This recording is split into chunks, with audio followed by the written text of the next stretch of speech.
CNN military analyst, retired Lieutenant General Mark Hertling. Good morning, General. And I'd like to start by just getting a reaction to what we heard today from President Putin.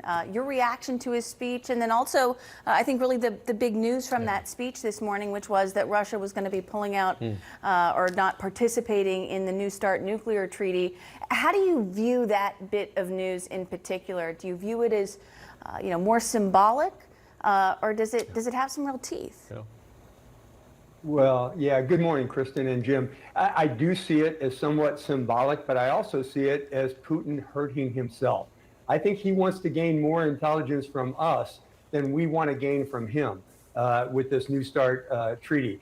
And, the comment by Fred Pleiken earlier about, they were concerned about how much intelligence Ukraine had gained from the Engels Air Force Base in Russia, which is near Moscow. It was just fascinating to me because it's basically saying, hey, they want to target our facilities. Of course they do. But going back to your original question, I like Fred Pleiken, I woke up and watched Mr. Putin's speech. Besides the New START treaty, the comments about pedophilia in the West, traitors in Russia will be punished. The West started the war. Western elites are responsible for Ukrainian escalation. These are similar tropes that we've been hearing from Mr. Putin all year long. So his state of the Russian Federation, unlike our State of the Union, at least he didn't have someone standing up yelling liar, but he did have a lot of sleepy parliamentary members and generals in that audience because they've heard it all before. Let me ask you, General Hertling, those are not the words of a president who is looking to end this war. He's digging in, and he may have China's help going forward.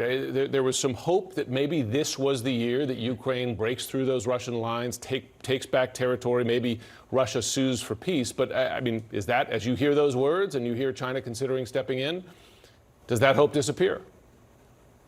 It doesn't, Jim. And one of the things I didn't mention about his speech, he had a big section where he vowed to systemically press the offensive, which tells me he's not changing his strategic objectives. And as you and I have talked on several occasions, those 5 strategic objectives that he had at the beginning of the war have failed in every single phase of the war. Yeah. He has not been able to press those. He has shown, the inability to get his soldiers moving on the battlefield. And I don't think we're going to see any more of that other than more killing of Russian mobilized troops, which is going to be unfortunate. But let me ask you, China. Yeah, go ahead. I'm sorry. Is the effect of that, if Russia is incapable of gaining back territory, but it's digging in and it's going to have help from China, is the effect of that just lengthening the slog in effect, right? No clear winner, but a lot of, sadly, death and destruction on the battlefield like we've seen so much in recent weeks?